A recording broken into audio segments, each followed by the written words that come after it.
Bonjour à tous, bienvenue à ce nouveau webinaire autour de Mon Espace Santé, le premier depuis la généralisation de Mon Espace Santé au 31 janvier.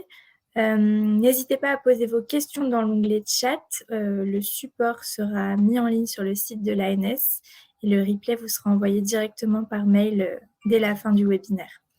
Voilà, Anne est là et Sandrine, je vous passe la main et puis bon webinaire à tous. Merci, merci Elodie. Bonjour à tous, on est ravis de vous retrouver pour ce webinaire Mon Espace Santé. On va revenir sur les grandes fonctionnalités de Mon Espace Santé et puis sur l'opt-out et bien sur le calendrier, aborder le support usager et puis un sujet complémentaire à l'arrivée de Mon Espace Santé, le sujet de la fracture numérique et des ambassadeurs. Et puis bien sûr, on aura le temps de répondre à vos questions. Donc n'hésitez pas à mettre toutes vos questions dans l'onglet chat. On va les prendre dès que possible. Donc ce webinaire arrive dans la continuité du lancement de Mon Espace Santé au travers de la conférence de presse qui a eu lieu le 3 février dernier. Et dès maintenant, vous pouvez activer Mon Espace Santé. Donc, on va vous redétailler le calendrier par la suite. Mais vous allez voir que vous n'êtes pas obligé d'attendre la réception de votre notification par courrier ou par email, mais que depuis monespacesanté.fr, vous allez pouvoir générer un code provisoire et puis armé de votre carte vitale, vous allez pouvoir compléter les champs que vous voyez apparaître sur le slide suivant avec votre identifiant provisoire, votre date de naissance et le numéro de série de la carte vitale qui est au dos de celle-ci. Donc, ça va vous permettre de pouvoir entrer rapidement dans votre espace, Mon Espace Santé. Et je laisse la parole à Ella pour les grandes fonctionnalités. Merci Anne. Donc Mon Espace Santé, c'est pour rappel le service public pour gérer ces données de santé. Ça s'inscrit dans la continuité du DMP et on a appris sur les 15 ans de fonctionnement du DMP et on a fait évoluer le dispositif pour enfin offrir à l'ensemble des citoyens français un carnet de santé numérique pour gérer ces données de santé. Donc c'est avant tout un produit qui est assez ergonomique. Vous pourrez aller y jeter un œil. On a fait un vrai travail sur les retours d'expérience qu'on avait eu dans le cadre du DMP pour améliorer l'expérience des citoyens dans leur interface Mon Espace Santé. C'est aussi un service qui est universel puisque, comme le disait Elodie, on démarre la généralisation à la toute fin du mois de janvier. On a lancé les premières informations adressées aux citoyens et en fait, on y reviendra tout à l'heure. Ce dispositif est ouvert par défaut, sauf opposition des personnes. On vous expliquera comment est-ce que ça se déroulera. Concrètement, en parallèle, il faut que du côté des professionnels de santé, les mécanismes notamment d'alimentation de l'espace numérique de santé, d'envoi sécurisé des documents de santé aux patients soient fonctionnels. Et pour ça, on a mis en œuvre dans le cadre du Ségur numérique tout un programme de mise à jour des logiciels métiers qu'utilisent les professionnels, aussi bien les professionnels de santé en ville qu'à l'hôpital, mais aussi dans le secteur de la radiologie, de la biologie, du médico-social et de la pharmacie. Et donc, on va permettre à tous les acteurs de santé qui interviennent dans le parcours de soins des personnes d'envoyer très facilement les documents de santé à leurs patients, mais aussi de pouvoir échanger avec la messagerie sécurisée dans le cadre du Ségur du numérique. Et enfin, toujours avec ces modes de fonctionnement du côté des professionnels, eh bien, on a mis en place des leviers pour que les professionnels et les établissements alimentent Mon Espace Santé, commencent à utiliser Mon Espace Santé, et notamment la messagerie sécurisée pour échanger avec leurs patients. Ça passe notamment dans le cadre de la médecine de ville par la convention, l'avenant 9 à la convention médicale qui est aujourd'hui en cours de déploiement auprès des professionnels de ville, idem avec les biologistes. Et du côté des établissements, ça passe par de premiers indicateurs numériques qui sont rentrés dans le périmètre IFAC autour de l'alimentation du DMP et demain des expérimentations pour voir en quoi est-ce qu'on pourrait ajouter l'usage de la messagerie dans les indicateurs IFAC de 2023. Donc, c'est vraiment tout un écosystème qu'on fait évoluer pour que les citoyens récupèrent systématiquement leurs données de santé. Le Ségur, comme je vous le disais, c'est vraiment le programme phare pour enfin résoudre le problème de l'interopérabilité entre les différents logiciels et avec le patient. Donc, c'est d'abord le déploiement d'une identité partagée, l'INS, et c'est aussi le déploiement des mécanismes d'accès du côté des professionnels avec ProSanté Connect, qui vont permettre notamment la traçabilité des accès lorsque les professionnels vont consulter, et des outils socles que sont la messagerie sécurisée de santé et le DMP pour pouvoir échanger en toute sécurité avec les patients. Par ailleurs, mon espace santé, du côté du patient, qu'est-ce que c'est? C'est d'abord un dossier médical qui s'appuie sur le fonctionnement historique du DMP avec un mécanisme de récupération des documents directement alimentés par les professionnels de santé, mais c'est aussi un espace où moi, en tant qu'utilisateur de mon espace santé, je vais pouvoir stocker mes documents de santé importants et utiles. Par exemple, moi, à titre personnel, j'y stocke bien volontiers mes ordonnances pour mes lunettes, parce que j'ai souvent tendance à les perdre, et donc la prochaine fois que je vais voir l'opticien, au moins je sais où est-ce que j'en étais. Et idem, je stocke mes résultats d'examen de biologie pour des suivis réguliers. Donc, ça me permet de ne pas les perdre. Et j'ai aussi un espace où ça me permet de les partager avec mes professionnels de santé, que ce soit via la messagerie ou via le DMP. Une nouveauté par rapport au DMP dans mon espace santé, c'est le profil médical qui est saisi librement à la main du patient et que je vais pouvoir enregistrer dans mon DMP. Dans ce profil médical, en fait, je vais reprendre les informations générales qui sont généralement les questions qu'un professionnel pose à un patient qu'il voit pour la première fois. Quels sont vos antécédents familiaux, vos maladies en cours, vos traitements en cours. Ces informations-là qui font généralement toujours voilà, le résumé d'un échange pendant les 5-10 premières minutes d'une consultation, eh bien, on pourra le partager en amont de sa consultation ou en amont d'un séjour à l'hôpital en partageant le profil médical. Et autre nouveauté, en plus du dossier médical, on a la messagerie qui du coup est inscrite dans l'espace de confiance MS Santé et qui permet de recevoir des messages que des professionnels auront écrit à leurs patients. On reviendra tout à l'heure sur le mode de fonctionnement de cette messagerie qui est intégrée à l'espace de confiance MS Santé et qui permet aux professionnels d'écrire à leurs patients en toute sécurité. Aujourd'hui, on va vraiment focaliser notre échange sur ces deux fonctionnalités-là, qui sont celles qui sont d'ores et déjà disponibles. Il est également prévu, tout au long de l'année 2022, des évolutions du service, et notamment l'arrivée de deux nouvelles fonctionnalités. D'un côté, l'agenda, qui va permettre de fédérer tout un tas d'événements qui ont trait à notre parcours de soins, et d'un autre côté, le catalogue de services, où je vais retrouver un certain nombre de services numériques en santé utiles et conformes aux exigences du référencement, conformes à la doctrine du numérique en santé, avec des exigences de sécurité, des exigences d'interopérabilité, des exigences techniques, mais aussi des exigences éthiques auxquelles ces services-là devront être conformes. Concrètement, une fois que mon espace santé est créé, c'est-à-dire après le mécanisme de création automatique, sauf opposition, eh bien, un professionnel va pouvoir y déposer des documents, notamment des comptes rendus de biologie, des volets de synthèse, des comptes rendus de radio, via leur logiciel métier ou via dmp.fr. Avec le Ségur, on fait évoluer les logiciels métiers pour que ce soit plus facilement accessible pour eux. Par ailleurs, seuls les professionnels de santé peuvent consulter les documents qui sont dans mon espace santé. Et ces professionnels-là, ils y ont accès en fonction de ce qu'on appelle la matrice d'habilitation, c'est-à-dire que les professionnels ont accès à un périmètre de documents en fonction de leur spécialité. Les médecins, les infirmiers, les masseurs kinés n'ont pas les mêmes autorisations d'accès aux documents de santé de leurs patients. Et enfin, on retrouve aussi quelques documents qui sont alimentés automatiquement par l'assurance maladie. C'est l'historique de remboursement sur les 12 derniers mois et l'attestation de vaccination Covid dans sa version la plus récente. On a également avec CIDEP, qui est géré par l'APHP, un mécanisme d'alimentation automatique pour récupérer les résultats de dépistage au Covid.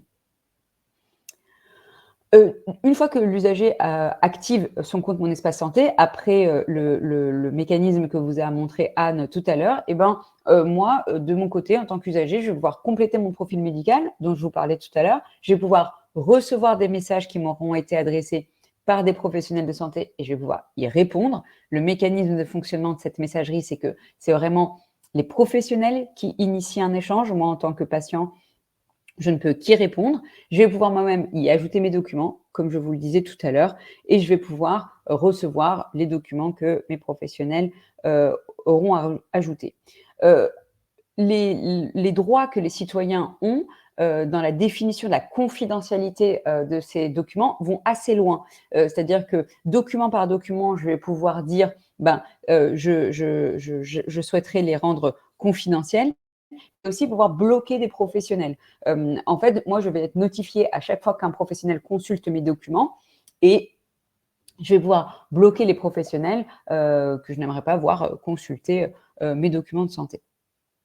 Tout ça, ça se fait dans les paramètres du compte Mon Espace Santé. Ensuite, Sandrine, tu voulais ajouter quelque chose? Non, je pense que je prenais la parole, mais… Pardon, vas-y. Donc, pour compléter dans ce que disait Ella, donc côté usager, donc 2 fonctionnalités sont d'ores et déjà disponibles. Donc, la partie dossier médical, on va le voir avec une partie document, donc ce qu'évoquait Ella, c'est-à-dire l'usager va pouvoir mettre l'ensemble des documents, les ordonnances, des comptes rendus qu'il a pu avoir, des courriers, des examens de biologie, par exemple. Donc, lui a cette possibilité, effectivement, d'alimenter. Donc, avec les documents et une partie profil médical, on va en revenir tout à l'heure, où il va pouvoir saisir un certain nombre d'informations sur ses antécédents médicaux, d'éventuelles allergies, des éléments plus administratifs qui vont servir ensuite dans ces échanges, à la fois avec les professionnels de santé de ville et avec les établissements de santé, par exemple, pour préparer une préadmission à l'hôpital. Une autre fonctionnalité, la messagerie de santé, donc la messagerie qui va permettre à des professionnels de santé, à des établissements de santé, d'échanger en toute sécurité, en toute confidentialité avec leurs patients. Donc là, c'est une fonctionnalité aussi nouvelle qu'on n'avait pas dans le cadre du DMP et qui va faciliter les échanges. Donc on peut penser à un envoi d'ordonnance après une consultation, par exemple, une fois que le médecin a reçu un examen de biologie, par exemple, un envoi aussi qui va être possible d'une synthèse du profil médical, justement, qui va pouvoir être envoyé, par exemple, avant une consultation ou avant une préadmission à l'hôpital pour avoir un certain nombre de renseignements sur l'usager. Côté professionnel de santé, l'avantage, c'est que finalement, quelque part, il y a une continuité par rapport à l'existence du DMP, puisque le professionnel de santé, lui, va poursuivre donc l'alimentation et la consultation via le DMP, donc soit via son logiciel, soit via le web DMP. Donc lui, quelque part, l'interface ne change pas. L'avantage, par contre, qu'évoquait Ella tout à l'heure, c'est que grâce au Ségur numérique, effectivement, l'utilisation du DMP et l'alimentation va devenir beaucoup plus intégrée dans son logiciel métier et permettre une alimentation beaucoup plus systématique des documents. Autre avantage aussi, c'est que quasiment tous les patients, donc sauf ceux qui se seront opposés, on va voir tout à l'heure le mécanisme d'opt-out, ils n'auront plus à se poser la question si finalement le dossier existe ou non pour leurs patients. Et puis, autre outil qu'ils ont l'habitude déjà d'utiliser, c'est la MS Santé qu'ils utilisaient jusqu'à présent pour les messages entre professionnels, donc un espace sécurisé, qui s'ouvre avec un nouvel usage aujourd'hui, avec les échanges qu'ils vont pouvoir avoir avec leurs patients. Donc, on a synthétisé un petit peu ceci en disant finalement, donc, un usager qui avait un DMP, donc je vous rappelle, on avait à peu près 10 millions de DMP créés à mi-2021, au moment où on a arrêté les créations dans la perspective de l'arrivée de Mon Espace Santé.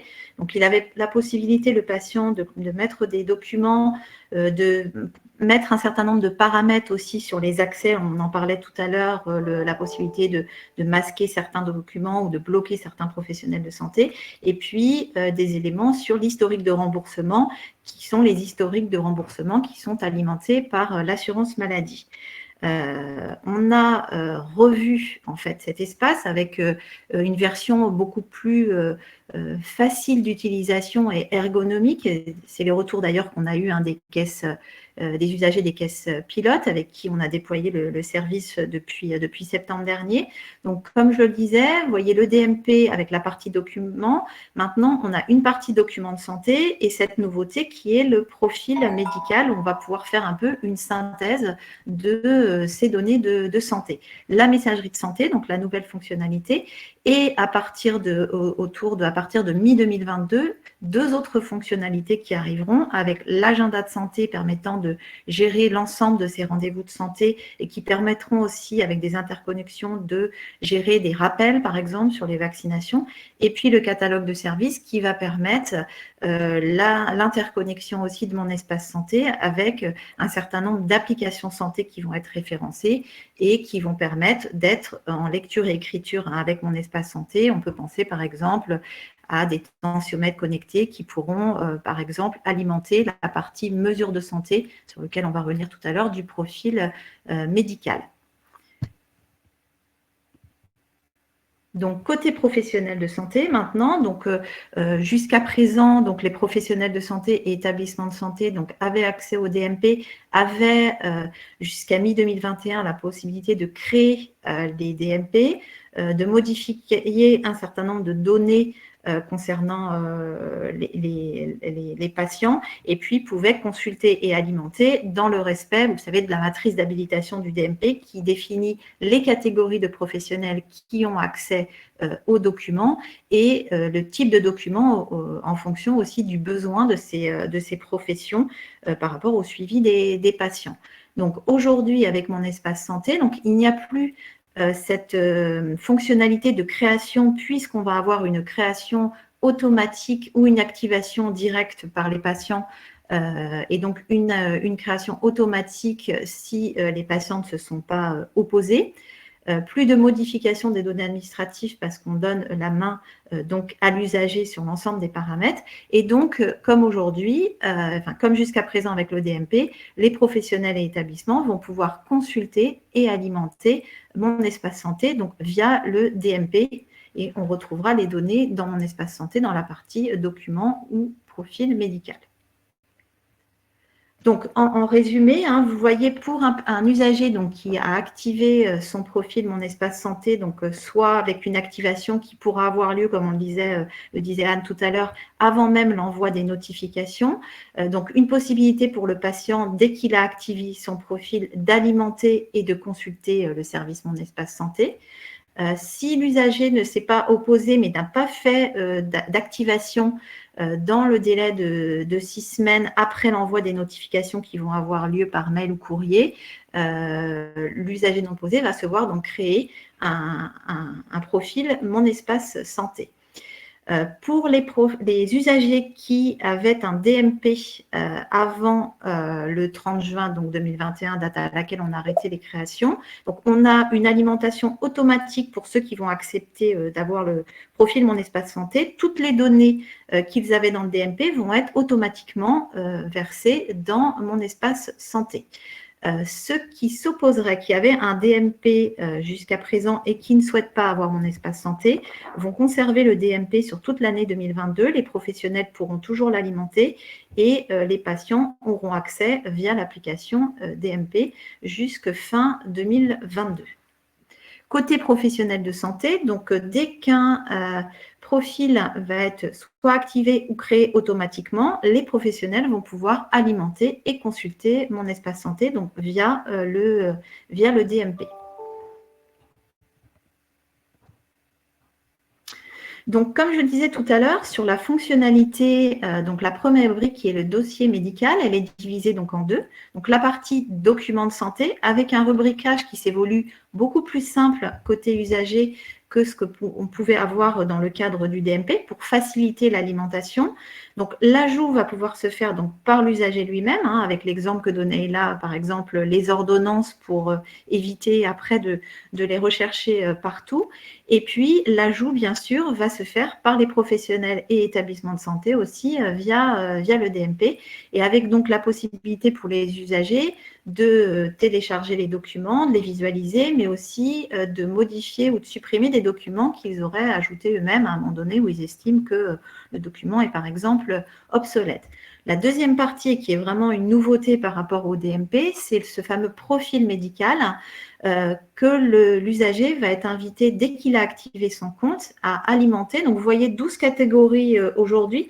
Alors, encore une fois, hein, le service a vocation à s'enrichir au fur et à mesure des besoins des utilisateurs qui vont nous être montés. On a déjà fait évoluer ce profil. Hein, on a été dans la première version à 7 rubriques. Vous voyez, on est à 12 catégories. Pardon. Et donc, vous voyez, une rubrique pour renseigner ces maladies, les allergies, une rubrique aussi vaccination, mesures de santé, vous allez pouvoir renseigner poids, taille, indicateur de glycémie, donc un certain nombre de mesures de santé. Des antécédents familiaux aussi, des hospitalisations antérieures, et puis une rubrique entourage et volonté où le patient va pouvoir renseigner des éléments sur ses directives anticipées. L'historique des soins, donc c'est l'historique de remboursement alimenté par l'assurance maladie, et puis des éléments sur les habitudes de vie qui peuvent être intéressantes aussi dans le suivi et nécessaires aux professionnels de santé qui vont vous suivre. Une rubrique aussi professionnelle de santé, vous allez pouvoir alimenter finalement le cercle de soins habituel que vous consultez. Et puis une partie aussi pièces administratives, vous pouvez charger des éléments comme votre carte d'identité ou des documents, des cartes mutuelles qui vous sont souvent demandés, par exemple en pré-hospitalisation.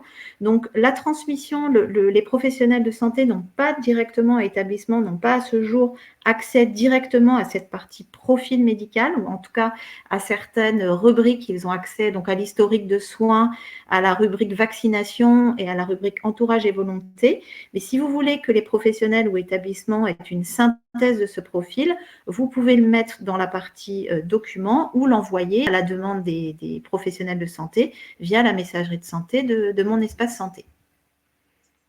Et excellente transition, merci Sandrine, hein, puisque donc on va faire un focus sur la messagerie sécurisée. Donc comme vous le savez peut-être, avant l'arrivée de Mon Espace Santé, les professionnels de santé échangeaient entre pairs au travers de messagerie sécurisée de santé, MS Santé. Avec l'arrivée de Mon Espace Santé, vous l'aurez compris, on étend le champ des possibles et maintenant les professionnels vont pouvoir échanger avec les usagers au travers de la messagerie santé de Mon Espace Santé. Donc, cette messagerie usagée, elle a un format d'adresse unique qui est le matricule INS, l'identifiant national de santé, @patient.mssanté.fr. Et pour retrouver cet INS, vous allez, vous, en tant que professionnel de santé, professionnel habilité, passer au travers de vos outils métiers, de vos logiciels métiers, où vous appuyez sur le téléservice INSI afin de récupérer l'INS et le qualifier. L'usager, lui, va obtenir son adresse depuis son interface de messagerie au travers de Mon Espace Santé, où l'adresse, si pour certains vous avez déjà activé Mon Espace Santé, apparaît en clair. Cette messagerie sécurisée de santé, donc elle est intégrée à l'espace de confiance MS Santé, qui est maintenu par l'Agence du numérique en santé. C'est une messagerie sécurisée qui répond à toutes les normes en termes de sécurité, ce matricule, ce format d'adresse unique, comme je vous le disais, et puis évidemment l'envoi et la réception de pièces jointes, ces pièces jointes que vous allez pouvoir, vous, en tant qu'usager, intégrer dans vos documents depuis le message reçu. Avoir en tête aussi dans les éléments importants, c'est que seul le professionnel va pouvoir initier le premier message. Ensuite, l'usager va pouvoir répondre. Et dans la continuité de la phase d'expérimentation qui a été conduite en fin d'année dernière, et aussi parce que vous l'aurez peut-être déjà constaté, mais le produit vit et est enrichi au fil de l'eau, on a donc développé une fonction qui permet aux professionnels de mettre fin à la conversation avec l'usager s'il le souhaite, par exemple à la fin d'un épisode de soins. Et donc pour ce faire, le professionnel va pouvoir donc envoyer un message avec dans l'objet entre crochets le mot fin. Ce message va être interprété par Mon Espace Santé. Il ne va pas être délivré en tant que tel à l'usager, mais il va retirer la possibilité de répondre à l'usager. Bien sûr, ce n'est pas irréversible et par la suite, le professionnel, lors d'un prochain épisode de soins, va pouvoir initier de nouveau un message Et alors, le dialogue entre le professionnel et l'usager va être de nouveau lancé. Donc, toujours pour revenir un petit peu sur les premiers cas d'usage que nous avons travaillés pendant la phase d'expérimentation, on les a découpés ici en 2 grandes catégories, hein. D'abord, tous les usages en avance de phase de la venue du patient, avec les envois de rappels de rendez-vous ou de planning. Par exemple, dans le cas des hôpitaux de jour d'oncologie, dans les soins de suite où on a régulièrement des rendez-vous pour le patient à des échéances fixées. L'envoi de consignes de préparation avant l'hospitalisation, avant une intervention, l'envoi du profil médical dont Sandrine vous a parlé, donc qui là aussi est extrêmement utile pour les professionnels, je pense notamment aux anesthésistes en avance de phase des consultations.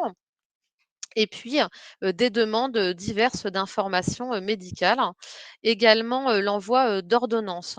Et puis, à l'issue de la venue du patient, à sa sortie, là, on va retrouver, par exemple, l'ensemble évidemment des documents de sortie, lettres de liaison, compte rendu hospitalier, opératoire, compte rendu de résultats de biologie médicale ou d'imagerie.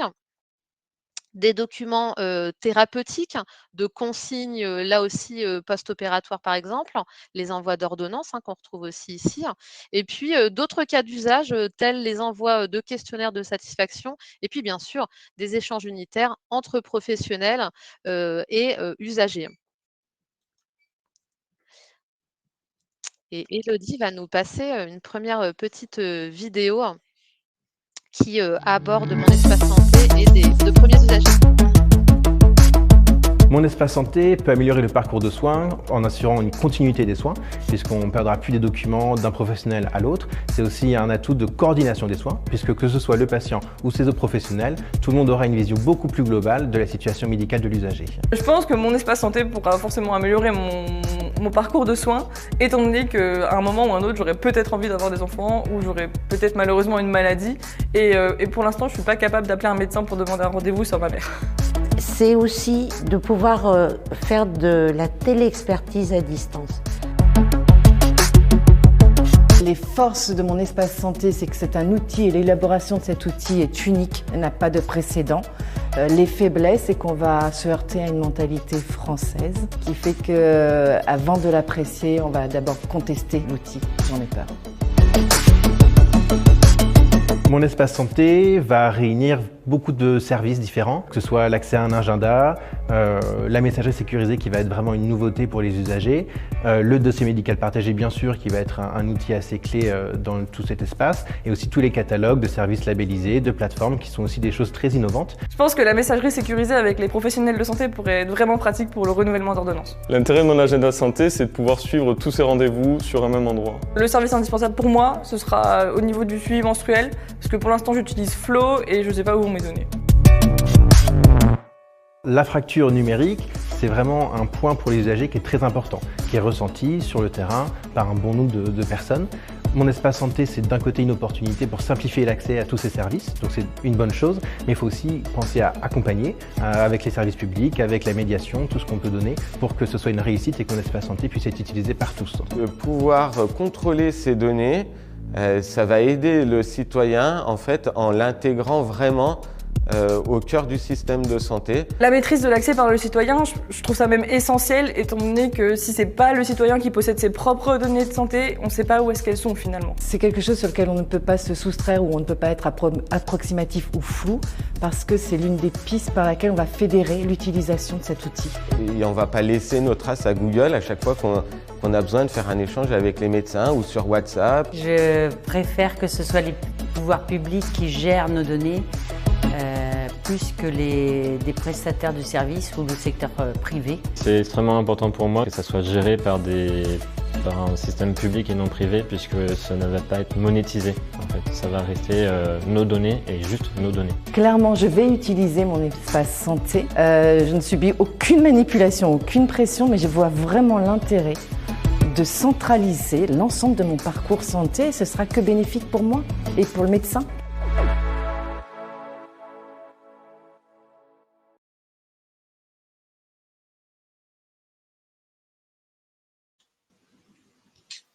Et là, c'est à toi.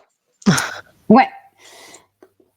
Du coup, on en parlait tout à l'heure, le mécanisme de création de mon espace santé, il est très différent par rapport à ce qui existait jusqu'à présent dans le cadre, notamment du DMP. Ce que prévoit la loi OTSS de juillet 2019, c'est que cette création se fasse automatiquement, sauf opposition des personnes. En gros, l'idée, c'est vraiment de faire de mon espace santé un carnet de santé universel numérique pour tous les citoyens.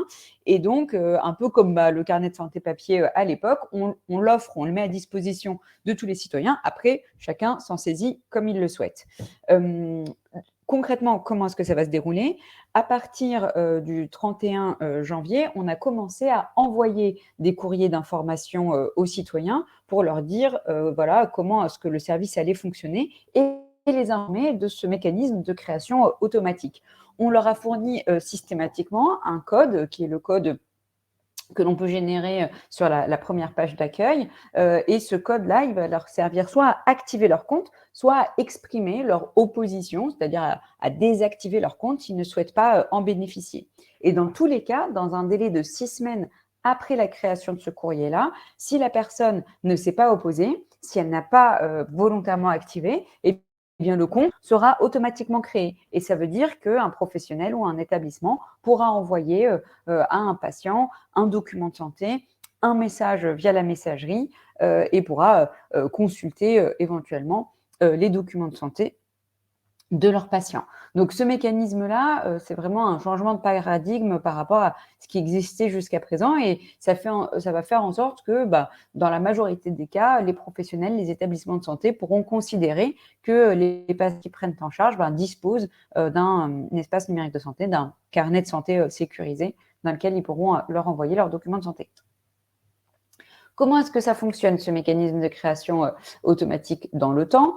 En fait, nous, on a testé ce mécanisme-là parce qu'il est assez nouveau et derrière, techniquement, il sollicite beaucoup de systèmes différents du côté notamment de l'assurance maladie, avec l'envoi des informations, les mécanismes de création automatique où il faut aller récupérer les identités des personnes, pouvoir enlever les personnes qui se sont opposées ou au contraire également enlever les personnes qui ont déjà activé leur compte. Donc, pour être, confiant sur ce mécanisme-là, on a voulu le tester à une échelle significative. Donc, on l'a lancé à la fin de l'année dernière à partir de l'automne dans 3 départements pilotes. C'était la Haute-Garonne, la Loire-Atlantique et la Somme, dont du coup les usagers, les assurés ont d'ores et déjà aujourd'hui activé leur compte, Mon Espace Santé. Leur compte a d'ores et déjà été automatiquement ouvert.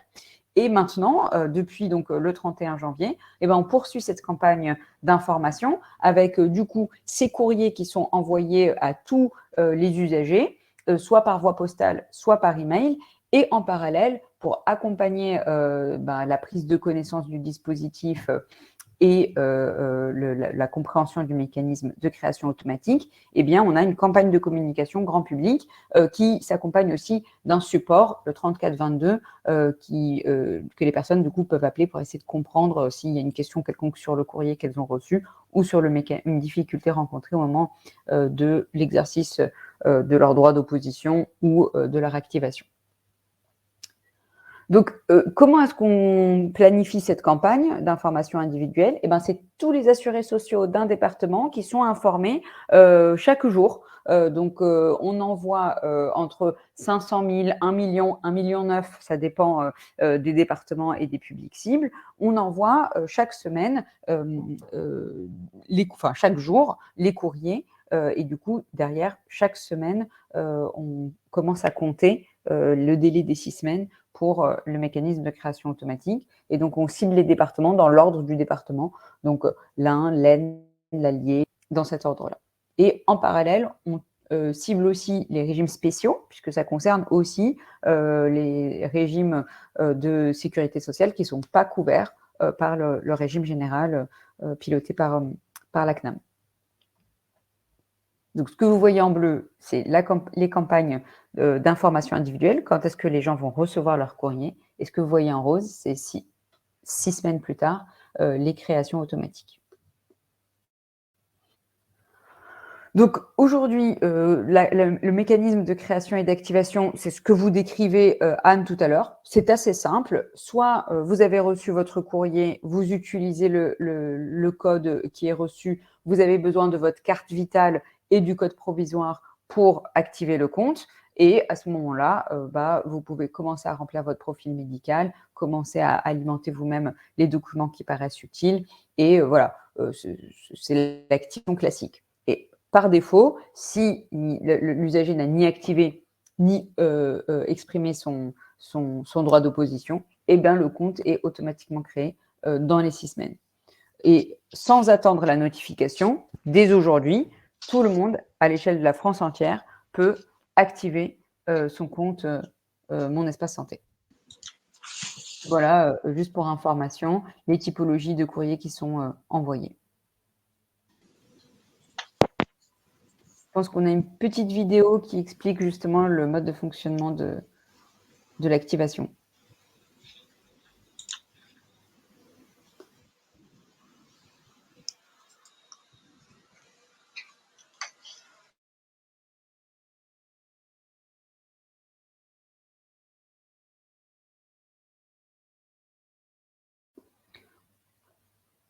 Comme celle-ci n'a pas de son, je peux la commenter peut-être rapidement. L'idée, c'est que vous le voyez, hein, chaque personne du foyer reçoit un seul et même courrier. Donc, on reçoit un courrier pour tous les membres du foyer. Sur ce courrier-là, il y a un code provisoire par personne. Donc là, c'est le cas d'Inaya qui est l'ouvrant droit au sens de l'assurance maladie. Ça veut dire que c'est elle qui reçoit les remboursements des soins de ses enfants. Donc, elle va se connecter sur Mon Espace Santé. Elle va commencer à son parcours d'activation en saisissant le code qu'elle aura reçu par courrier, son numéro de sécurité sociale. On a besoin d'un troisième secret pour être sûr, de façon fiable, qu'on ouvre le compte de la bonne personne. Ce troisième secret, c'est le numéro de série de carte vitale qui est inscrit en fonction de si la carte vitale a, oui ou non, une photo à différents endroits du document.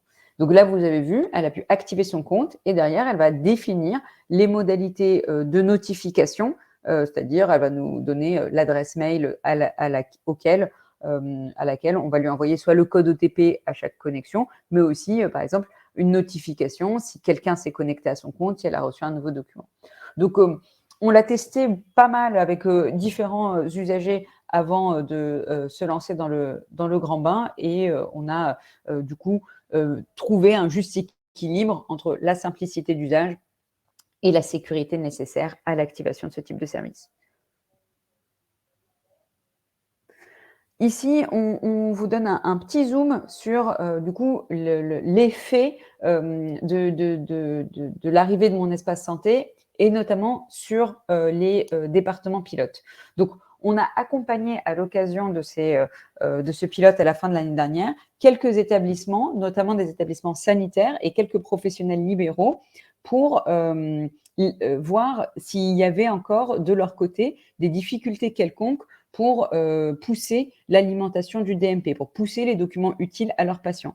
Et ben en fait, on se rend compte que par le simple effet de la création automatique, on a une augmentation mécanique assez importante. En tout cas, le rythme d'accélération de l'alimentation se fait de façon beaucoup plus importante avec le mécanisme de création automatique. Les laboratoires et les établissements de santé ont multiplié par 2, voire par 3, les nombres de documents qui étaient envoyés à leurs patients.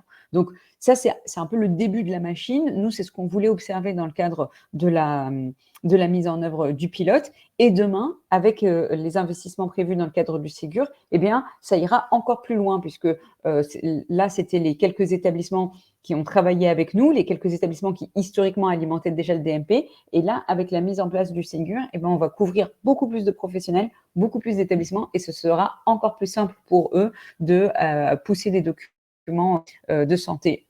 Bien sûr, spécifiquement les documents les plus utiles, hein, les comptes rendus d'examen de biologie, les comptes rendus d'hospitalisation, les ordonnances, les lettres de liaison, ces types de documents-là à leurs patients. Donc, ce qu'on a appris des pilotes, c'est que du point de vue du DMP, c'était quand même très prometteur ce mécanisme de création automatique et ces évolutions des logiciels des professionnels. C'est très prometteur sur le fait que les citoyens récupéreront petit à petit de plus en plus leurs documents de santé dans mon espace santé.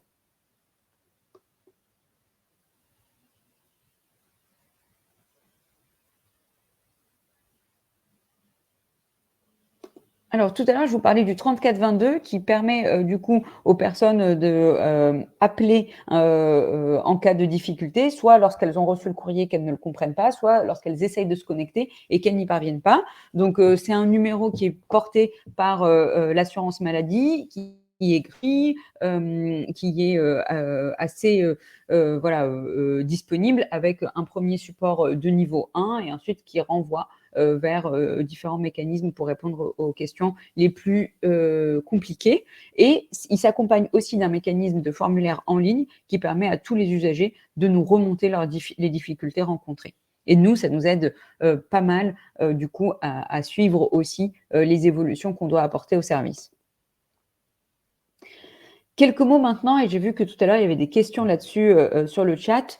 En fait, en mettant en place un service universel, on a vraiment pour objectif de faire en sorte que tout le monde puisse s'approprier au mieux ces documents et ces données de santé, même les personnes qui sont potentiellement les plus éloignées du numérique.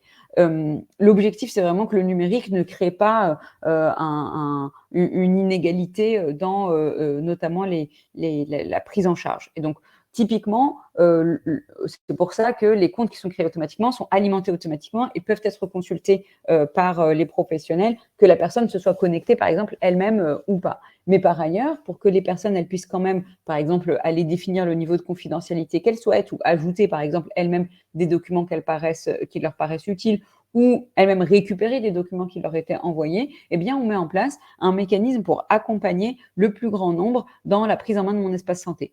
Ce mécanisme, on l'a testé en Haute-Garonne avec des formations qui sont faites à destination des acteurs de la médiation localement, avec certaines associations. On l'a testé à petite échelle, notamment pour travailler nos supports de formation. On a mis en place aussi des programmes avec les collectivités locales sur ce territoire-là. Je pense notamment à la ville de Toulouse et à la région Occitanie qui étaient très intéressées par le dispositif. Et avec du coup la sensibilisation qui est faite des acteurs locaux, associatifs, des collectivités, mais aussi des médiateurs, eh bien, on vise à créer un réseau de structures qui peuvent, dans leurs différents champs d'intervention, aider les personnes à utiliser mon espace santé. Concrètement, pour aller plus loin, eh ben, on met notamment en place avec les collègues de l'ANCT, l'Agence nationale des collectivités territoriales, des outils et des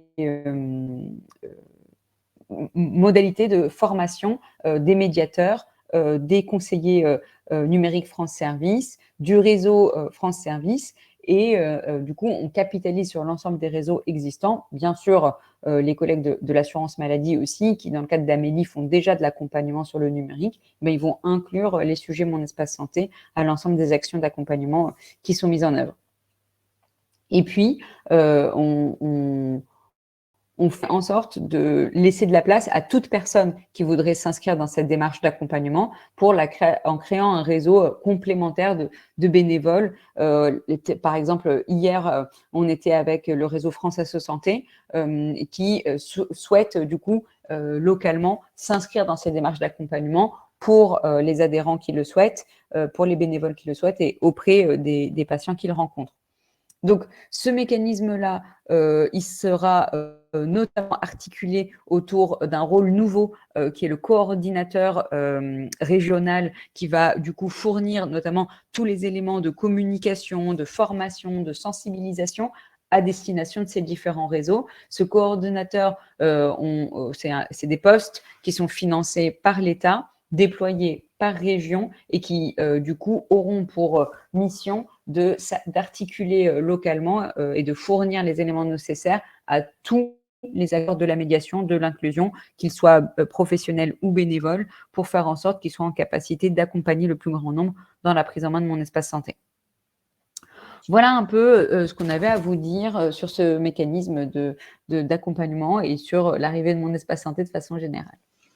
Alors, on a eu pas mal de questions. Je propose qu'on revienne peut-être sur certaines d'entre elles. Et puis, les dernières auxquelles on n'a pas encore répondu, on va comme ça y répondre en direct. Peut-être juste rapidement, comme il y a eu beaucoup de questions là-dessus, donc rappeler que les notifications pour l'ouverture de mon espace santé sont envoyées par email ou par courrier postal, que vous avez en effet, comme le rappelait là, 6 semaines pour activer mon espace santé ou exercer votre droit d'opposition. Et comme je le disais en introduction, vous n'êtes vraiment pas obligé d'attendre. Et dès aujourd'hui, dès maintenant, là pendant le webinaire, si vous le souhaitez, vous pouvez activer mon espace santé directement sur le site. L'application mobile sera disponible fin du T1, début du T2. Sandrine, tu me corriges si je dis une bêtise. Et on a eu aussi... Oui, c'est ça. C'est ça, top. Et on a eu aussi pas mal de questions sur les mineurs. Donc, mon espace santé, c'est... ouvert, on va dire, dès la naissance. Voilà, on a sur l'ensemble des départements. Si vous regardez après le support, après le webinaire par rapport au calendrier de généralisation, on a par exemple les 3 départements pilotes, puisqu'on va en effet lancer l'activation des profils Mon Espace Santé au fil de l'eau, donc voilà, dès la naissance. Et en effet, c'est le parent ouvrant droit principal qui reçoit la notification. Mais bien sûr, les 2 parents peuvent accéder à mon espace santé et c'est bien un mon espace santé par enfant. C'est pour ça que vous avez vu dans le petit film que vous recevez autant de courriers que vous avez d'enfants, puisque voilà, chacun, comme son carnet de santé papier, chacun a son profil Mon Espace Santé. C'est trimestre, pour compléter, T2, maximum. C'est ça. Ouais. Vous m'entendez bien? Oui, très bien. Vas-y, Sandrine. Souci de connexion, c'est bon. On a effectivement, donc on prend l'ouvrant-droit nous principal, effectivement, pour informer, mais vous avez la possibilité aussi, il y a une fonctionnalité pour ajouter un représentant légal qui peut avoir accès à mon espace santé. Et j'ai vu aussi la question dans le chat, quand un usager devient majeur, dans ces cas-là, il va avoir son propre compte et il n'y aura plus d'accès à ses parents. On a une bascule sur un compte pour un majeur. Et pour toute difficulté, je crois qu'on l'a mis dans le chat aussi, et pour toute difficulté, par exemple, le cas fréquent pour des raisons de sécurité, vous avez vu, on a demandé différents facteurs d'authentification, notamment le numéro de carte série de la carte vitale, mais pour certains, vous avez la carte vitale depuis très longtemps. Donc, il suffit d'appeler le 3422 et on vous réglera le problème pour pouvoir accéder à mon espace santé.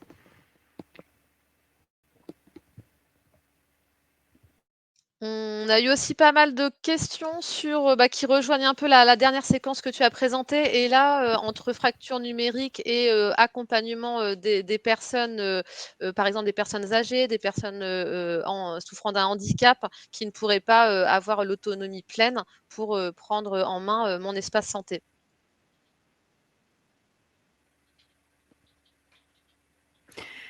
Je vois une question aussi sur le chat. Je pense que peut-être si un professionnel de santé aura 2 profils, en fait, pour un professionnel de santé, il va avoir son profil Mon Espace Santé comme un usager lambda. Et par contre, sur les accès ensuite, en tant que professionnel de santé, encore une fois, il va accéder pas directement au service Mon Espace Santé, mais il va accéder via le DMP ou la MS Santé pour envoyer des messages. Donc, en fait, il faut vraiment différencier l'accès professionnel de santé. Alors, peut-être qu'il y aura des évolutions, mais à ce jour, en fait, c'est l'accès via le DMP et les échanges via la MS Santé. Et par contre, il aura l'usage du service en tant qu'usager lambda patient où il aura accès directement à l'interface Mon Espace Santé tel qu'on vous l'a présenté. Voilà, pour remettre le slide en lien avec ce que tu viens de dire, Sandrine, c'est ce slide qui vous a été présenté qui montre bien que l'usager, c'est très clair, il est dans mon espace santé, le professionnel, pour lui, entre guillemets, rien ne change. Il utilise le DMP et il utilise sa messagerie sécurité de santé, MS Santé.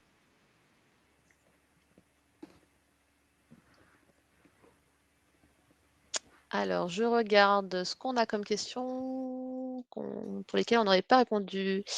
Y aura-t-il des supports faciles à lire pour les usagers? Alors, je ne sais pas si... Oui, alors on a déjà, en fait... Ouais, vas-y Sandrine, pardon. Ouais, juste, mais je vais te laisser compléter là. Alors, on a déjà, donc, dans le cadre du courrier qui est envoyé, pas l'email, mais un flyer qui explique en fait le processus d'activation et qui donne simplement l'information. On va avoir des affiches aussi qui pourront être retrouvées chez les professionnels de santé. Une campagne de communication aussi grand public qui va démarrer la semaine prochaine avec des spots qui donnent un peu une explication des différents, à la fois du service dans sa globalité et puis après des supports qui présentent chaque fonctionnalité. Donc au départ, les 2 fonctionnalités qu'on a évoquées, dossier médical et messagerie, et qui seront alimentées ensuite courant 2022 par les 2 autres briques, catalogue de services et agenda. Donc voilà. Après, sur le site lui-même, en fait, l'idée, c'est d'être assez ergonomique, de présenter sur la page d'accueil le service simplement et aussi avec une aide en ligne qui répond aussi, on a essayé de la façon la plus pédagogique possible aux questions que se poseraient les usagers, sachant que bien sûr, cette aide en ligne aussi, elle a vocation à s'enrichir petit à petit au regard des questions que l'on a. Je te laisse compléter peut-être, Ella. Moi, je voulais peut-être une précision sur la question, à savoir de quoi est-ce qu'on parlait quand on parlait support, mais en complément de ce que tu viens de dire, il y a aussi beaucoup d'efforts qui sont faits pour faire en sorte que l'ensemble de l'interface et des terminologies qui sont utilisées dans le service soient le plus largement compréhensibles pour le plus grand nombre. Et ça passe notamment par pas mal de tests utilisateurs qui sont faits par les équipes côté assurance maladie. Ces tests utilisateurs, on les fait aussi bien avec des citoyens lambda recrutés dans les réseaux, dans nos entourages, mais aussi avec des associations locales. Et du coup, on a parfois, par exemple, des personnes en situation de handicap qui participent à ces tests-là. Et nous, l'ensemble de ces tests nous aident énormément dans l'amélioration continue du service, puisque comme vous l'avez compris, ça fait vraiment partie de notre marque de fabrique. On a lancé là une première version du dispositif, mais on va continuer à l'améliorer. Et notamment en termes d'accessibilité, c'est vraiment des sujets qui sont au cœur de notre feuille de route dans les semaines et les mois à venir, et qu'on continuera de piloter au fil de l'eau. Donc notamment, on a un audit RG2A et on va essayer de le faire après systématiquement, comme c'est prévu habituellement pour ce type de service. On a pas mal de questions sur comment peut-on déléguer la gestion de mon espace santé vers ses enfants ou un autre aidant proche. Qu'est-ce qui est prévu à ce niveau-là? Donc, j'ai répondu tout à l'heure à une question un peu du même genre. Aujourd'hui, en fait, juridiquement, ce n'est pas possible de déléguer l'accès à un proche qui ne soit pas un représentant légal du titulaire. Donc, la loi, elle encadre quand même beaucoup le mode de fonctionnement du dispositif, ce qui est d'ailleurs plutôt rassurant, qui renforce les droits des personnes. Mais du coup, elle ne prévoit pas ce mécanisme de délégation d'accès à quelqu'un qui ne serait pas la personne concernée ou son représentant légal. Donc, par ailleurs, ça fait partie des sujets qui nous ont été beaucoup remontés par des associations de familles, mais aussi typiquement à l'occasion des différents échanges qu'on a avec les acteurs de l'écosystème, sous ce format-là ou sous un autre. Et du coup, on a prévu d'y travailler, aussi bien juridiquement que techniquement, parce que techniquement, ce n'est pas anodin de prévoir une délégation d'accès qui permette de, on va dire, sécuriser que la personne qui délègue son accès, elle soit bien, pleinement consciente de ce qu'elle fait. Et donc, ça fait partie aussi des sujets de réflexion. Ça, je ne pense pas qu'on aura une solution courant 2022, mais par contre, on a bien le sujet en tête. Il faut qu'on trouve d'abord un angle juridique et aussi un angle technique pour permettre de garantir la sécurité de ces délégations d'accès. Alors, on a une autre question. Est-ce qu'il y a un contrôle sur les documents déposés par les patients? Donc, on l'a rappelé pendant le webinaire, c'est vraiment Mon Espace Santé, c'est votre espace numérique de santé, il est à votre main. Donc, on ne va pas venir contrôler les documents que vous êtes amené à stocker dans votre espace de santé. C'est bien le vôtre et vous en avez la pleine maîtrise. Et du coup, on n'a d'ailleurs pas, en tant que pouvoir public, parce que c'est des questions aussi qui sont beaucoup posées. L'assurance maladie n'a pas accès, les banques, les assurances n'ont pas accès. C'est vraiment un coffre-fort sécurisé. Et après, de toute façon, mais comme aujourd'hui c'était le cas sur le DMP, par exemple, on évoquait là le profil médical. Après, il peut y avoir un échange avec les professionnels de santé sur la pertinence de tel ou tel document ou de tel ou tel renseignement sur le profil médical. Mais en tout cas, c'est la vision du patient et ensuite, il peut y avoir un échange avec le professionnel ou l'établissement de santé, mais effectivement, il n'y a pas de contrôle sur un choix de document qui serait mis ou encore un libellé qui aurait été indiqué dans le profil médical. Et après, comme aujourd'hui dans le DMP, finalement, les professionnels de santé ont tout le recul nécessaire pour voir si effectivement le document est pertinent ou est trop ancien par rapport au suivi du patient et on rediscute avec le patient lors d'une consultation. Alors, on a aussi un certain nombre de questions sur, attention, peut-on obliger les professionnels, peut-on obliger son médecin traitant à alimenter le DMP et à échanger voilà, avec l'usager au travers de mon espace santé? On va dire qu'il y a une forte incitation, Alors, on va le dire comme ça.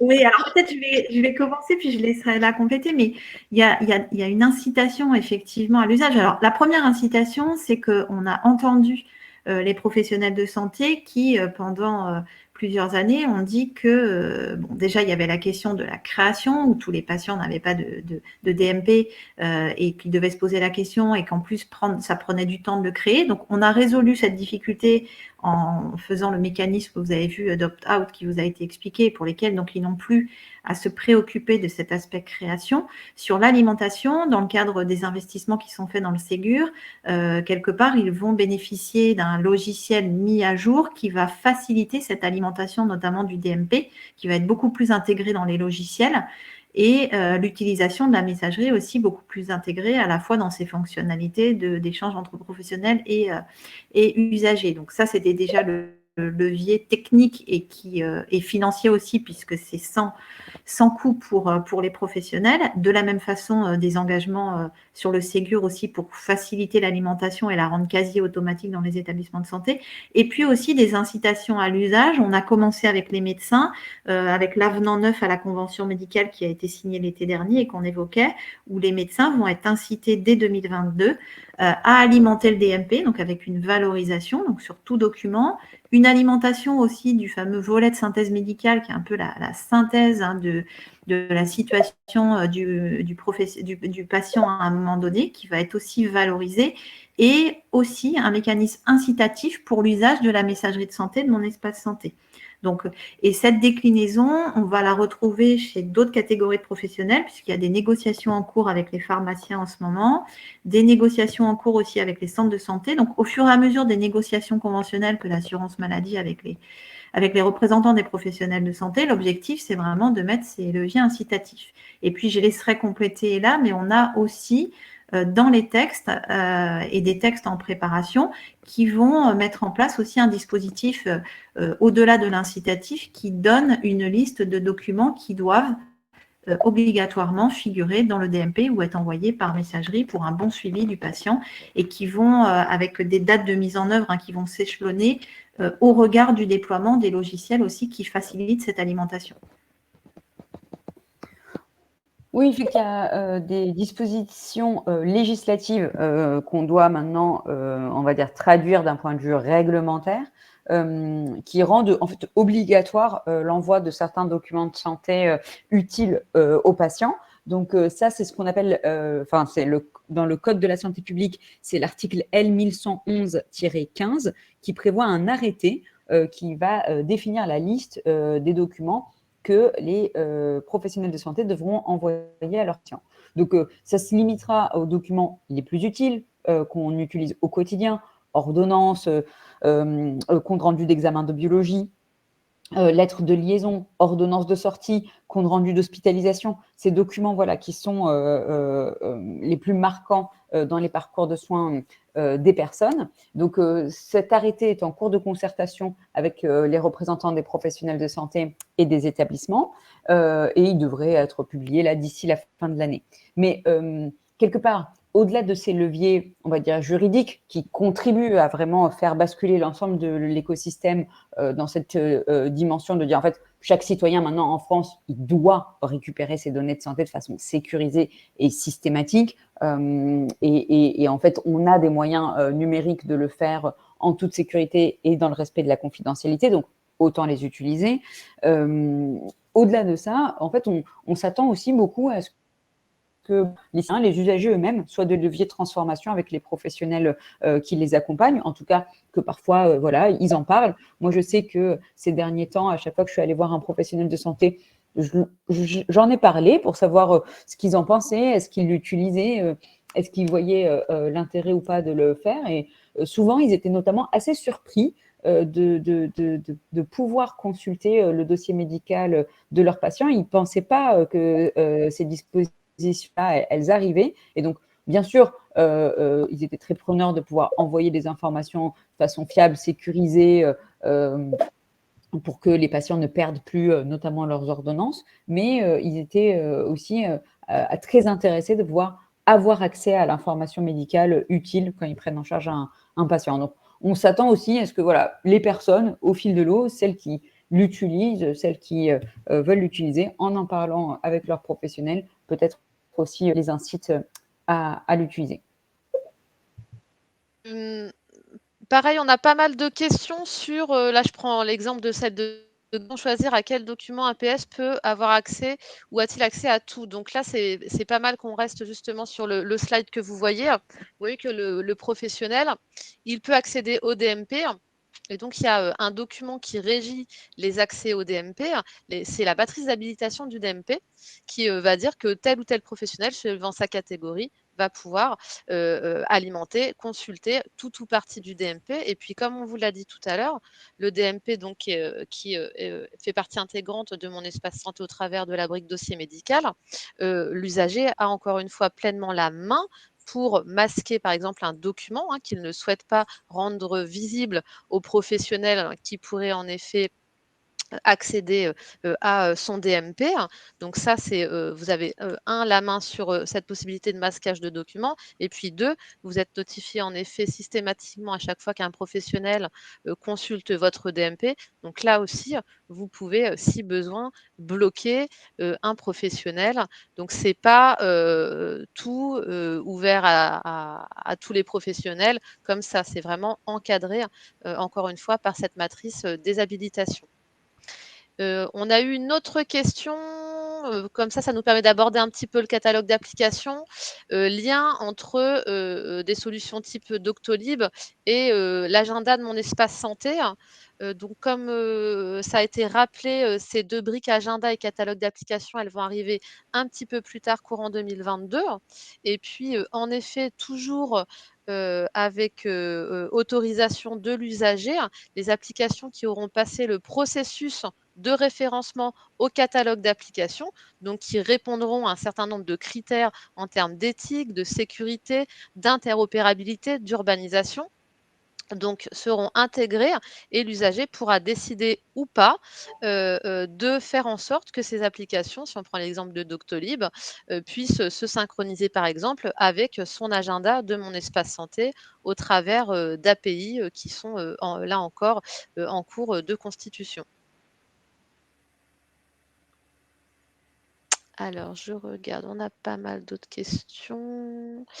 Oui, j'ai vu sur l'alimentation, effectivement, comme on le disait tout à l'heure dans la présentation, à partir du moment où un compte est créé, soit automatiquement ou il a été activé, les professionnels et établissements vont pouvoir commencer à alimenter, donc y compris pour donc dès lors qu'il y a création automatique. Donc même si l'usager n'a pas commencé à utiliser le service, il y aura une activation, enfin une alimentation possible du dossier médical. Et je crois qu'il y avait une question aussi sur la partie vaccination. L'objectif est vraiment petit à petit, effectivement, de faciliter l'alimentation de mon espace santé via la vaccination et peut-être d'en faire, en fait, c'est un peu les perspectives qu'on en a, c'est quelque part substituer, vous disiez, pour les professionnels de renseigner à la fois le carnet de l'enfant avec les vaccinations et mon espace santé. L'objectif, c'est vraiment petit à petit de converger sur un outil et éviter effectivement les doubles saisies et de faire vraiment de ce mon espace santé le carnet numérique unique pour le stockage des données de santé. Alors, on a la question de savoir s'il y a une limite en termes de capacité de stockage dans mon espace santé.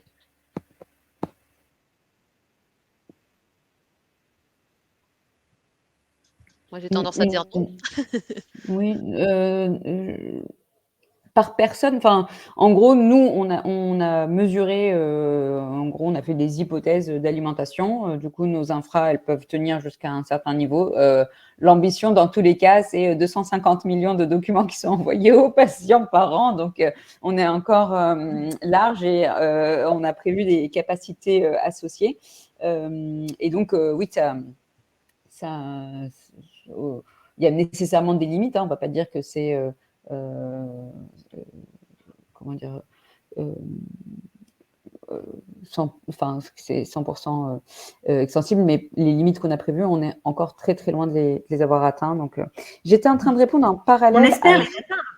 Oui, bah alors là, franchement, si on les a atteints, le jour où on aura des problèmes de capacité, on aura des problèmes de riches. Voilà.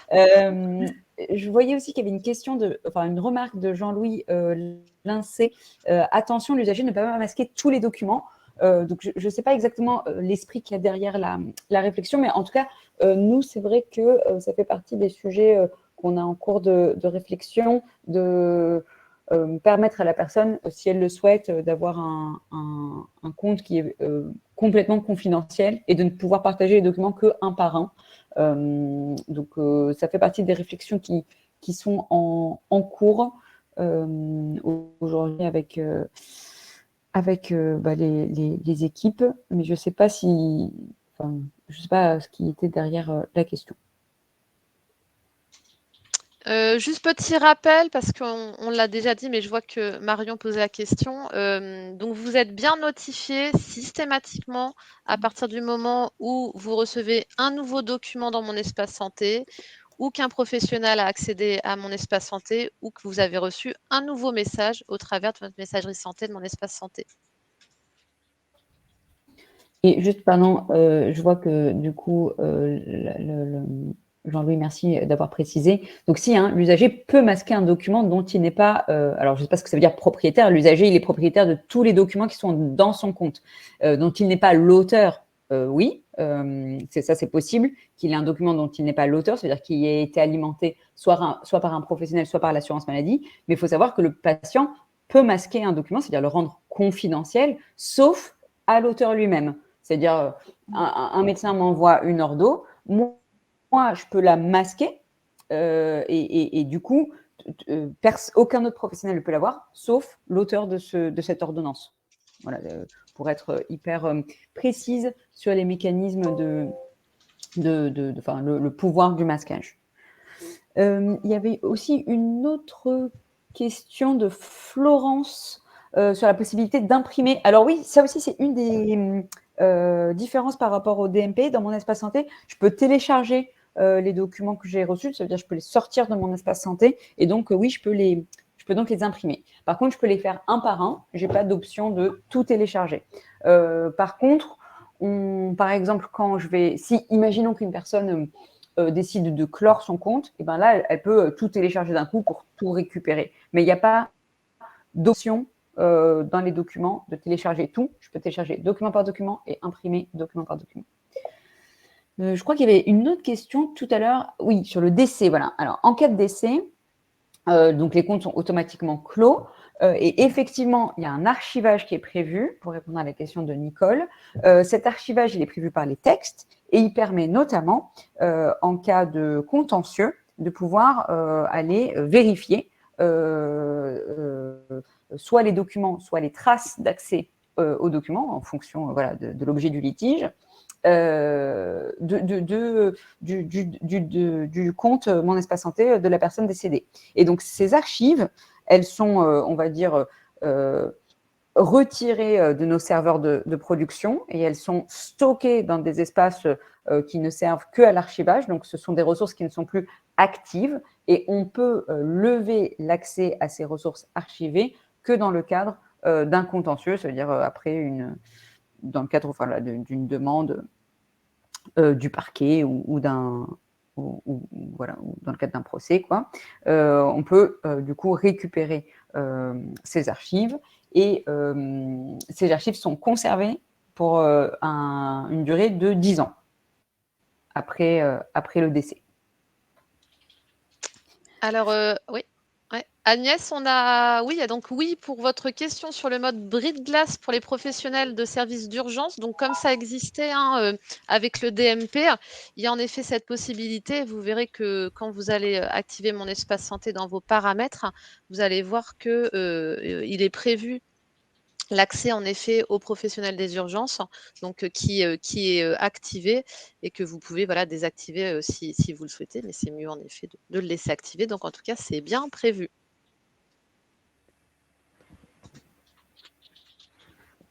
Le minimum, donc Sébastien, donc le minimum requis pour l'activation de Mon Espace Santé, donc comme on vous l'a dit, vous pouvez dès maintenant activer. Il vous suffit pour ça, donc si vous n'avez pas reçu votre notification, d'aller sur Mon Espace Santé, de générer votre code provisoire, de vous armer de votre carte vitale et il faut aussi que vous ayez une adresse email en lien avec un compte Amélie. Et puis pour toute question, bien sûr, vous pouvez appeler, on le rappelle, le 34 22, le support usager.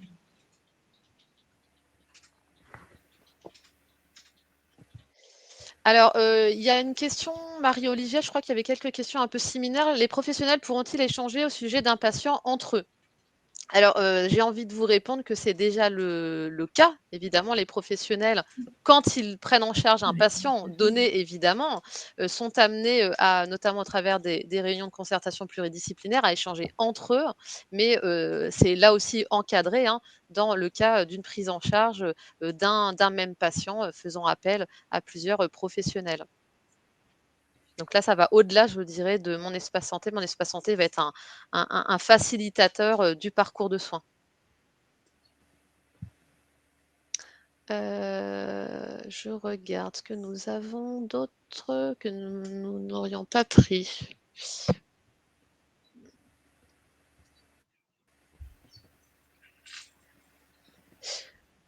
Comment est gérée la suppression des documents? J'ai un doute, je ne sais pas si on y a répondu, mais déjà, toujours un peu la même réponse. Vous avez évidemment la main, vous, usager, pour pouvoir modifier, donc supprimer un document dans votre espace de stockage.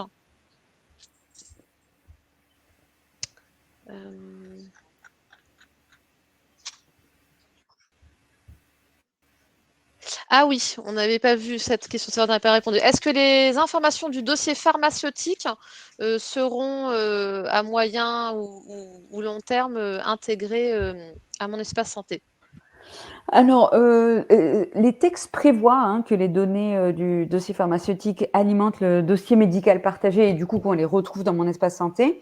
Nous, aujourd'hui, ce qu'on affiche aux utilisateurs, c'est déjà leur historique de remboursement, issu là du coup plutôt des systèmes d'information de l'assurance maladie. Pour le dossier pharmaceutique, on n'y a en toute sincérité pas encore complètement travaillé avec les collègues du CNOP pour savoir, donc de l'ordre des pharmaciens, pour savoir comment est-ce qu'on ferait cette alimentation. Parce que puisqu'on a déjà les données issues de l'historique de remboursement, on risque d'avoir beaucoup de doublons. Et donc, comment est-ce qu'on peut gérer ça? C'est des questions techniques assez précises et pointues qu'on n'a pas eu encore l'occasion de creuser avec nos collègues de l'ordre des pharmaciens. Donc, à date, non, on ne retrouvera pas les données du dossier pharmaceutique dans Mon Espace Santé. Pardon, uniquement l'historique de remboursement. Alors, on a une autre question de Xavier Je l'avais vu votre question et heureusement vous l'avez remise. Est-ce qu'il y a un espace santé fictif, un espace de test? Et là, vous abordez cette question par rapport justement aux médiateurs numériques qui ont besoin d'accompagner les citoyens. Oui, alors il n'y a pas de test, il n'y a pas de compte test encore disponible. Ça fait partie des sujets sur lesquels on veut avoir un peu de visibilité pour le futur, parce que c'est vrai que tous les acteurs de la médiation nous en parlent. Mais par contre, nous, pourquoi est-ce qu'on n'a pas encore mis de compte test? Parce que franchement, on n'a pas encore eu le temps. On avait beaucoup de pain sur la planche pour sortir déjà mon espace santé, donc on n'a pas eu le temps de prioriser la mise à disposition de compte test. Enfin, il faut vraiment imaginer que mettre à disposition des comptes tests, c'est carrément faire un deuxième produit, parce que ça veut dire des jeux de test, ça veut dire des comptes fictifs, ça veut dire permettre à des gens de créer des comptes fictifs. Enfin, pour nous, c'est vraiment carrément créer un mon espace santé bis. Donc, c'est pas du tout anodin en termes de charge, et c'est malheureusement pour ça qu'on n'a pas réussi à le créer à temps pour la campagne de généralisation. Mais par contre, comme on a pas mal travaillé avec des acteurs de la médiation et de l'accompagnement, on a essayé de produire des ressources pour aider au maximum les personnes dans l'accompagnement. Et on a donc une série notamment de vidéos qui expliquent le mode de fonctionnement du service, pas mal de supports aussi qui rentrent très exactement dans le taille de chaque écran et de chaque fonctionnement. Et on a aussi prévu des épreuves avec les collègues de PIX, qui développent des épreuves d'évaluation des compétences,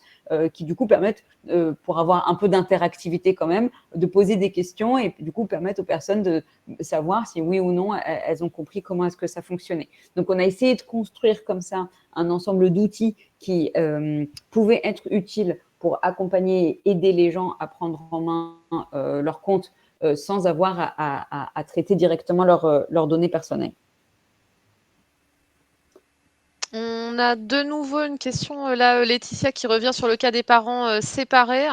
Et si on est dans un cas extrême où le parent principal, celui qui a reçu la notification, qui a activé l'espace santé de l'enfant, n'autorise pas le deuxième parent à accéder à l'espace santé de l'enfant.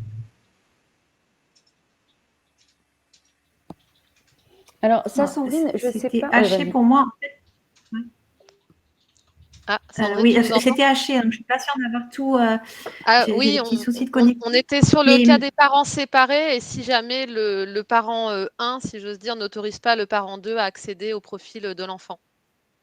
Quels sont les recours alors là, possibles? on rejoint, je veux dire, quelque part, ça dépasse un peu la sphère de la gestion de mon espace santé. En fait, nous, on ne se substitue pas aux décisions des parents. Donc, on disait, comme on disait tout à l'heure, nous, on va notifier à l'ouvrant droit que l'on connaît. Celui-ci a la possibilité d'ouvrir à l'autre représentant légal. S'il n'y a pas d'accord, on ne peut pas intervenir. En fait, nous, il faut qu'il y ait un accord entre les parents, et on n'a pas de capacité à intervenir sur cette gestion du compte pour l'enfant.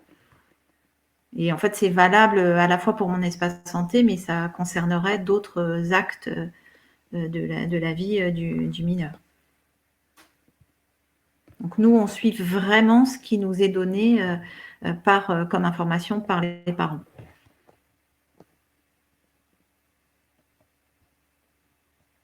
On a, oui, une question, Jocelyne, tout à fait, je l'ai vue.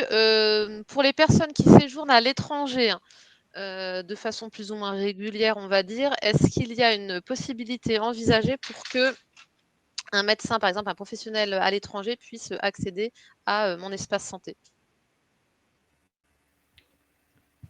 Alors aujourd'hui, non. Ce n'est pas encore possible. Déjà, il faut qu'on circonscrive ce qu'on appelle l'étranger. Donc déjà, il y a l'Europe et il y a en dehors de l'Europe. Donc déjà, en Europe, on est dans le cadre d'un programme avec d'autres pays européens. On fait partie des 7 premiers pays européens à construire le mécanisme, on va dire, de DMP interfrontalier, c'est-à-dire en tant que professionnel, je peux consulter le contenu du dossier médical, enfin en tout cas une partie du contenu du dossier médical des patients d'un pays tiers.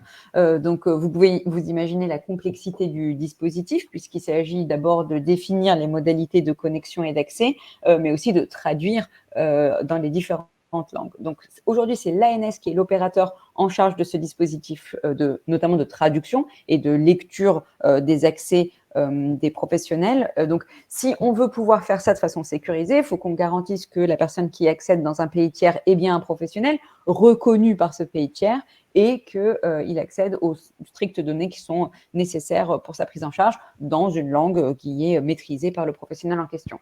Donc, on fait partie des 7 pays européens qui travaillent là-dessus.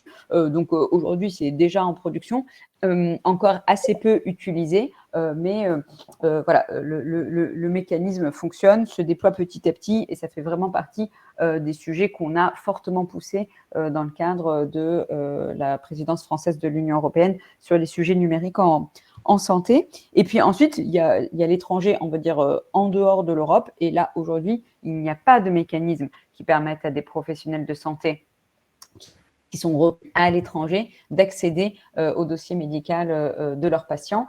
Par contre, demain, un patient pourrait partager le contenu de ce dossier médical lui-même, du coup, en téléchargeant les documents qu'il aurait reçus concernant son historique, et il pourrait du coup les partager dans la langue dans laquelle elles ont été rédigées avec le professionnel qui les prend en charge. Donc c'est pour ça déjà que pour nous, c'est très important que systématiquement, les usagers récupèrent leurs données, notamment pour qu'ils puissent les partager à l'étranger ou avec d'autres professionnels. Sandrine, est-ce que tu me confirmes, je crois de mémoire, là par rapport à la question de Florence sur ProSanté Connect et le DMP, c'est fin d'année de mémoire, non? Oui, on était sur deuxième semestre de 2022, effectivement. Et les travaux sont en cours, effectivement, pour faciliter l'accès et effectivement les questions qu'on a eues de problématiques de consultation avec la carte CPS. Sylvie, pour répondre à votre question sur l'intégration d'autres professionnels là, à l'espace de confiance MS Santé, donc les ARS, non, à date, ils ne sont pas en effet, et il n'est pas prévu qu'ils soient comment dire, personnel habilité à disposer d'une messagerie sécurité de santé MS Santé. Les tuteurs, j'ai un doute. Et alors JLD, ça ne me vient pas. Je ne vois pas ce que c'est. Je n'ai pas l'acronyme. Si vous pouvez me remettre ce que c'est gentil. Alors, la création d'un espace de santé ne peut être réalisée que dans le cas où un assuré a bien alimenté son compte Amélie avec son mail. En fait, là, c'est valable. Ce qu'on a précisé tout à l'heure, c'est si vous voulez être une création en opt-in, en fait. C'est-à-dire, avant la notification, effectivement, il faut que l'on puisse avoir une adresse mail renseignée pour pouvoir faire la procédure d'activation avant la notification. En fait, c'est parce qu'on a besoin de connaître un secret concernant la personne et de pouvoir utiliser cette modalité de contact pour lui envoyer le fameux code d'activation. Donc, si la personne n'a pas de compte Amélie, on n'a pas d'adresse mail à laquelle lui envoyer le code d'activation. Par contre, cette personne, dès qu'elle recevra le courrier, parce que du coup, n'ayant pas d'adresse mail, elle recevra un courrier postal à la maison concernant l'arrivée de Mon Espace Santé, eh bien, elle aura le fameux code pour pouvoir activer son compte. Juste à titre d'information, pour qu'on ait un peu des ordres de grandeur partagés, il y a 70% des assurés, en tout cas c'était le retour à l'échelle des pilotes, pour qui on dispose d'une adresse mail et 30% pour qui on ne dispose pas d'une adresse mail.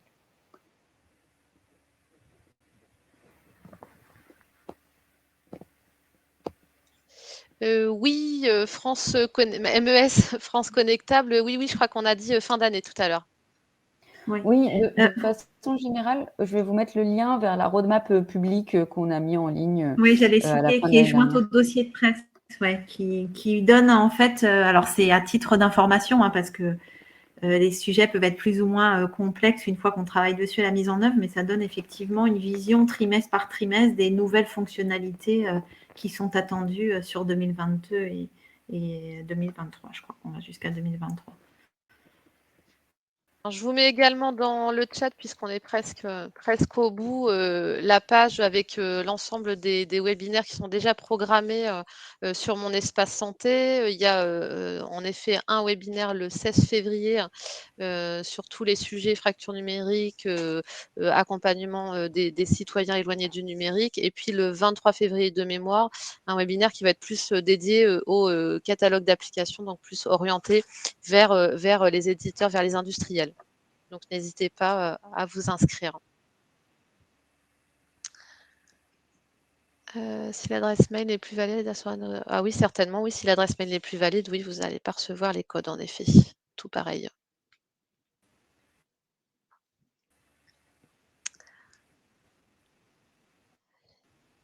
Bien, bah écoutez, je ne sais pas s'il reste, je regarde s'il reste une question. Sinon, donc, je vous rappelle qu'à l'issue du webinaire, vous allez pouvoir retrouver le support et le replay. Donc, ça sera disponible dès la fin de notre session. Je ne sais pas si Ella et Sandrine, vous voulez dire un dernier mot. Non, simplement, n'hésitez pas. Si On vous avez des invite, retours pour ceux qui ne l'auraient pas encore fait, à activer. Oui, j'ai vraiment des soucis de connexion.